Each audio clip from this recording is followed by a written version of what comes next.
What do you think is the most interesting psychology phenomenon? I'm amazed at the number of people who freeze in a disastrous situation like a sinking ship.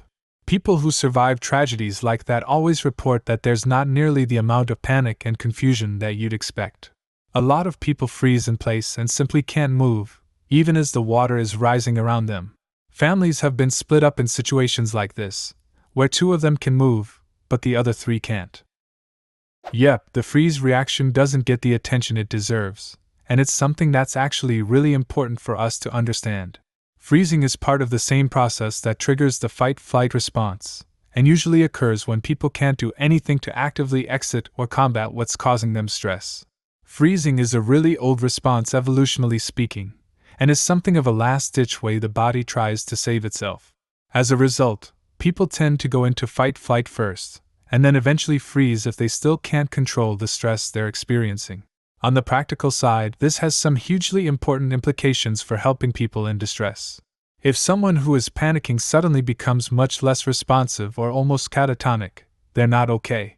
It can look like they've calmed down, but most likely they've just entered the freeze response. That means that as their stress does reduce, they're going to go back into fight-flight before they actually get to a point where they feel better, and we have to be ready for that. On a more mundane note, in our personal life we also need to look for evidence of freeze in response to daily stressors. If you're super anxious about work, and then start feeling less anxiety, but also tired, zoned out, you may be entering freeze.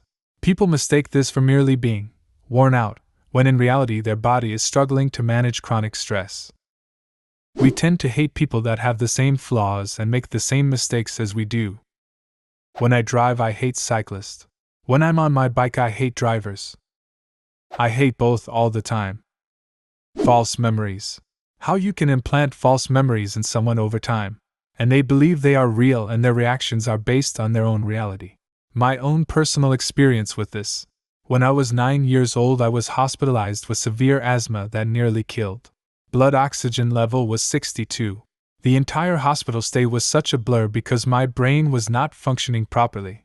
Both my parents were in custody battles and tried to convince me the other parent never once stepped into my hospital room. The last time I spoke with my mother, about a decade, I am sure she would still say my father never visited me.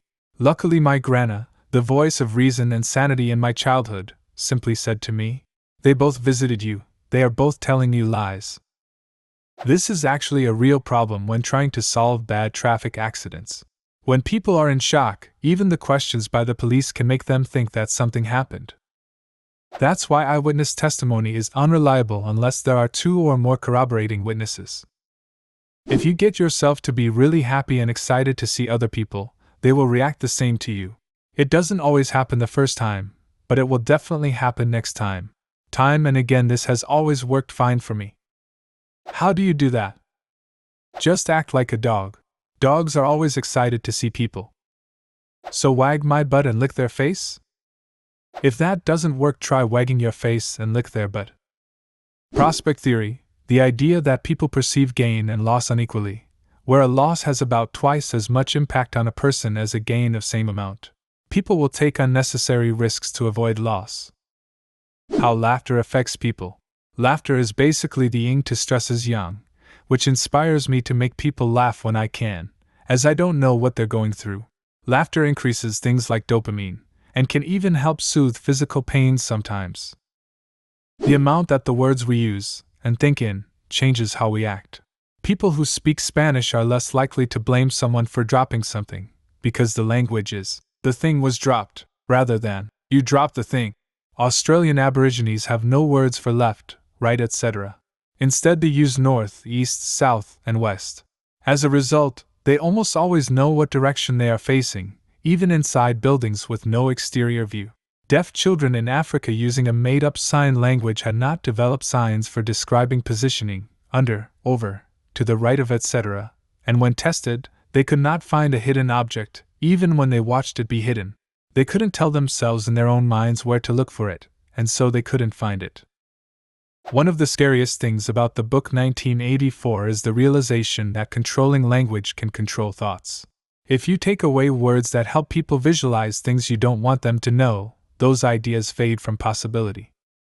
When Japanese tourists go to Paris, see how not romantic it is, and have crippling panic attacks. I'm surprised to learn the Paris syndrome is apparently a real thing. Who would have thought? Synesthesia.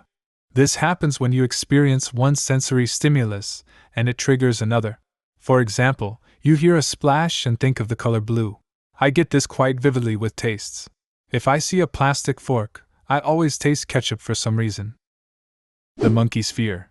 Simply put, how your brain has evolved to have an upper limit on the number of people you can conceptualize as people, after which they just become people, and are then clumped into groups, the perception of which can be warped drastically by hearsay, the media, your own bias, etc., which goes a very long way to explain why many things in human society are the way they are. Coded delusion, aka walking corpse syndrome, where the sufferer genuinely believes that they are dead, don't exist, or have no internal organs. Absolutely crazy. I can't imagine what it feels like walking around feeling actually, genuinely dead. I experienced this for a period of time after my dad passed away when I was younger. It was terrifying and traumatic. I felt as if I was hollow inside with no organs or vessels, just empty muscle, and was a ghost that everyone else could see. Thankfully, those delusions don't plague my life anymore, but it was so dark and awful. Childhood amnesia. The fact that up until a certain point you don't remember things. My first memory isn't until I was 6. My wife's is when she was 2. Hers seem to be emotionally based, so they're sparse and fleeting. Mine are like I just suddenly had a switch flipped, and there I was. I'm going to psych nerd out a bit, since I did research on this phenomenon, but facial information processing errors associated with depression are super interesting. Folks with major depressive disorder, MDD, are actually way more likely than their peers to misidentify and selectively focus on emotional responses from other people. They have a much higher risk of misperceiving neutral faces as negative, and for missing facial cues that indicate positive information. At the same time, folks with MDD are also much better at noticing negative facial emotion indicators. Similarly, people with anxiety disorders tend to be much more likely to see neutral faces as angry. I find it really interesting because it shows how a mood disorder like depression is way more complex than we sometimes give it credit for. The effect of a person's environment, expectations, and upbringing on schizophrenia. Specifically, schizophrenics that hear voices hallucinate. In a lot of societies, these voices are usually aggressive, dark, cruel, or they simply torture the one experiencing them, calling names and undermining them. In others, usually more spiritual societies, the voices are calm, benevolent, and actively trying to help the listener. It is thought that this is the result from how those societies see the schizophrenic. In most, it's seen as a horrible mental disease, in popular culture and media even dangerous. This stigma gives the person involved a negative view of their mental condition, and causes them to internally demonize it. And exactly that creates the evil voices. They believe it is negative, so it becomes more negative. After all, the voices are a figment of their own imagination. In some cultures, schizophrenics aren't labeled that, but are seen as shamans or priests, or a gifted person with a strong spiritual connection. The voices are interpreted as guides, deceased ancestors, or even God's self. They don't perceive it as an evil, so the voices do not become evil. The person hearing them doesn't suffer that much from it.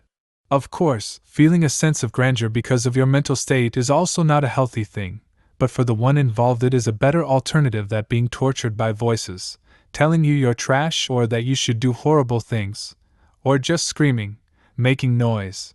It can be treated with antipsychotics, to a certain degree, but it would be lovely if one day we as a society could look at schizophrenia in a more healthy manner, so that those who have it aren't as plagued by it, because they have a more neutral view of it. I hope it is possible, someday. The irrationality of humans when it comes to some basic decision-making. This example one of my college professors gave once. Imagine you pull into a gas station to fill up your car, 12-gallon tank, and the gas costs $2.99 gallon. As you're pulling up to the pump, you see the gas station across the street is $2.97 gallon. Would you go across the street for the cheaper gas? Or stay at the one you're already at? A lot of people answered that they would go for the cheaper one. The professor then asked a second question.